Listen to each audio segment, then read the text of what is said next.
The majority of people are on Earth dying. They're not living. They're working jobs they don't like, or they're doing things that they just don't enjoy.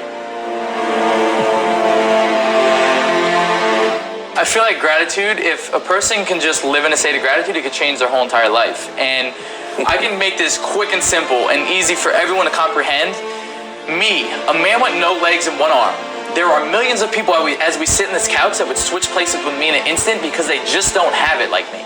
There are kids and adults that are confined in wheelchair beds. There are kids and adults that are paralyzed in wheelchairs that look outside and say, man, I wish I could just go outside and breathe the fresh air. I wish I could just listen to the birds. I wish I could get out of this hospital bed.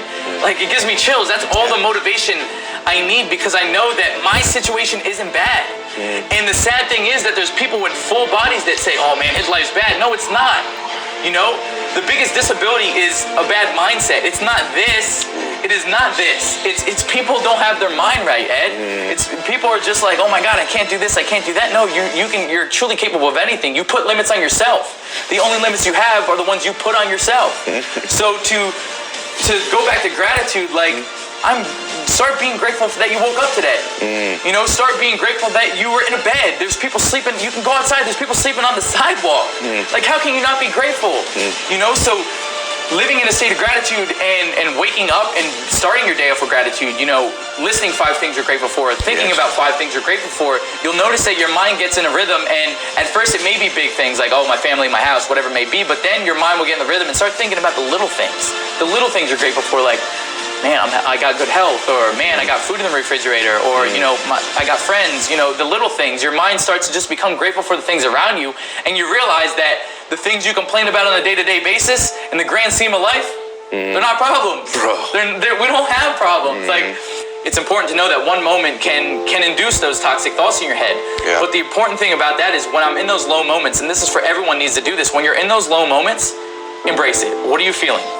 How are you breathing? How do you feel? And realize that this is not a state I want to be in. So embrace that low time and be like, oh my God, I feel like poop. You know, I don't feel good. This is my low state. You know, these are all the things that I don't want to go through and the thoughts that I don't want to think about. And that's the thing, you know, embrace that time, embrace that state, and realize that, oh my God, I don't want to feel like this, and then get out of it. And the way to get out of it is start thinking positive affirmations. You know, start thinking about, because your mind can only think about one thought. So if you're thinking about something negative, you know, change that thought. So I start to think to myself, I am beautiful, I am confident, I am an athlete. If that girl doesn't want to talk to me, that it's an organic filter, and that's the type of people that I don't want to be around. Nick, it was helping you. She's not the girl you want to be around. She's looking at you for this. You know, so that's one of the things that helped me so much, because I'm not gonna lie, girls is still a tough part for me, you know? And, you know, especially as a 22-year-old guy, you know, it's a low point for me. But to realize that me being in this situation, it, like we said about the tribes, it organically attracts the right people you want to be with. So if a girl is gonna not talk to me or you know, just not even respect me for my lack of limbs, okay, fine, like take a hike, you know, because you are not the person that I want to be around. I would say, you know, realize that for the things that you may think you're disgusting, right, or may think are bad about you, are probably your biggest strengths and your biggest influences, because that was the case for me. You know, when I was at that low point, I was like, I'm disgusting, I don't want to go in public, I hate the fact that I'm born with no legs and one arm. It turned out the things that I thought were the most negative about myself, the most unattractive, disgusting, became my biggest empowerments and biggest influences. So people who are, you know, they're going through adversity, you know, embrace your difference. You know, it stands out. Embrace you. You know, embrace what you struggle with and what you're good at, and focus on what you're good at. And you know, I think it's about working on yourself. I do too. And I feel like people don't work on themselves enough. And if that's just like, hey, I'm gonna wake up 30 minutes earlier a little bit, you know, this week, you know, and pat yourself on the back, or I'm gonna eat healthy, you know, just work on yourself a little bit. And it's like you talk about the relationship you build within yourself. You know, people may not have that relationship with themselves, and they're looking to try to build relationships with other people. You need to start with you. You need to start with your relationship. So it's just like little micro steps, little stepping stones to becoming a better you. And that's what I say.